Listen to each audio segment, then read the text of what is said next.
Thank you, Fabian. And can I begin just by saying what an enormous honor it is for me to take over as president of EPC from Herman Van Rompuy. Politics is a tough business and politicians are rarely thanked. But Herman Van Rompuy made an enormous contribution, both as Belgian Prime Minister, but also as the first president of the European Council. And we tend to think of the Lisbon Treaty as a failure because it came after the failure of the Constitutional Treaty.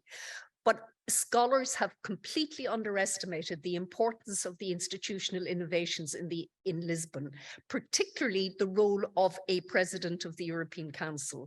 Can you imagine what it would have been like to broker the Eurozone crisis without a permanent president of the European Council, or Maidan when that happened?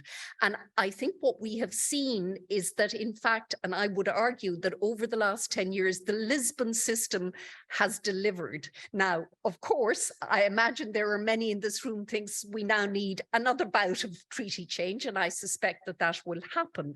But I do think we should regard Lisbon not as a failure, but institutionally as something that prepared Europe to deal with the crises. So it's an enormous honor for me to take over. Can I also say, in relation to power, Hugo Heclo said in 1974, governments don't just power, but they puzzle.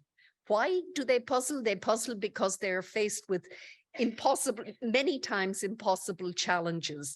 And what we heard today was a puzzling about power, but puzzling really is the role of think tanks, because think tanks are producers of knowledge, they're brokers of knowledge, they're incubators of new ideas, and they also have tremendous convening power. They bring the right people together in a room and ideas get tested, refuted, molded.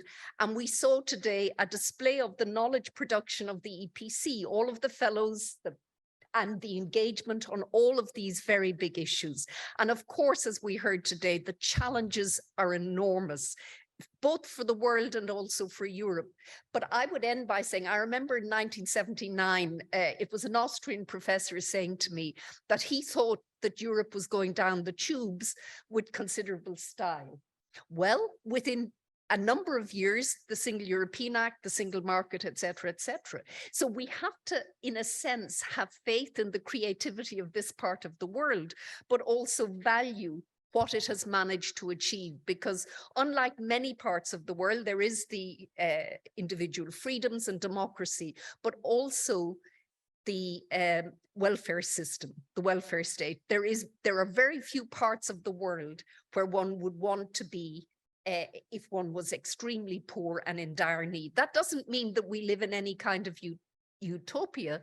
I don't believe in nirvana, but it does mean that the commitment that organizations like EPC have to these big questions really matter, because they are forming the future. And I do think in Europe, because we're an aging continent, we do need to pay more attention to the young, because it's that intergenerational transmission of this world that really matters. So I look forward very much to lots of discussion, lots of debate. And again, a very big thank you to EPC for giving me this honor, and also to Herman for all of his work in EPC. Thank you. Time to drink. Make your way through to the bottom room at the back. Thank you.